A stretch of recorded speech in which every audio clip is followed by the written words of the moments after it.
Bonjour, je m'appelle Dominique David, je suis présidente d'une association de patients, la RTC Sud, dédiée à la recherche sur les tumeurs cérébrales. Je fais partie des membres invités aux assemblées générales du Cancéropole PACA et je suis membre du conseil scientifique de l'INCa après avoir été membre de son comité de démocratie sanitaire. Les missions sont multiples et vont de l'investissement dans la recherche à l'information du patient, à la défense de ses droits, à l'expertise sur une pathologie donnée. Côté recherche, la RTC Sud apporte depuis 15 ans un soutien financier à des laboratoires dédiés aux tumeurs cérébrales et aux cellules souches, en finançant de jeunes doctorants et du matériel.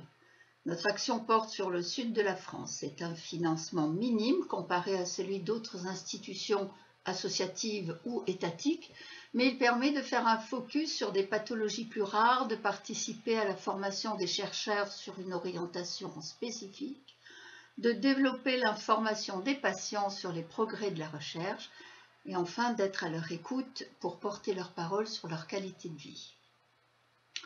Une association de patients permet aussi une relation rare entre des chercheurs isolés dans leur laboratoire et des patients reclus dans leur maladie. Pour assurer cette mission principale, l'essentiel des ressources de la RTC Sud provient de donateurs et des manifestations organisées dans tout le Grand Sud. Côté recherche clinique, une association de patients peut intervenir dans certains cas dans le design d'une étude, dans la rédaction des consentements, dans la relecture des études soumises à appel à projet, dans l'élaboration des questionnaires de qualité de vie. Les agences régionales de santé la définissent ainsi. C'est une démarche qui vise à associer l'ensemble des acteurs du système de santé dans l'élaboration et la mise en œuvre de la politique de santé dans un esprit de dialogue et de concertation.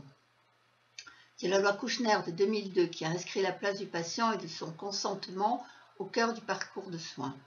La démocratie sanitaire n'est pas un acquis, elle est un processus qui doit s'installer dans la durée.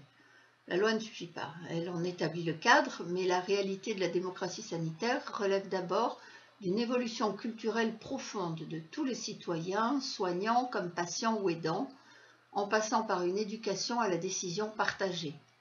Elle permet ainsi d'élaborer l'information du patient et de respecter son autonomie en l'impliquant dans les décisions de traitement. C'est un investissement des deux parties, soignant-soigné.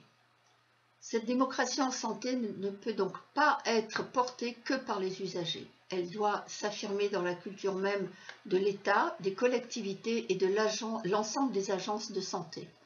Concrètement, les associations de patients, dont la nôtre, sont invitées par les ARS ou la HAS à donner leurs avis sur la stratégie en santé à 5 ans, 10 ans ou 20 ans, à intégrer des comités et conseils scientifiques, à participer à l'élaboration des politiques hospitalières.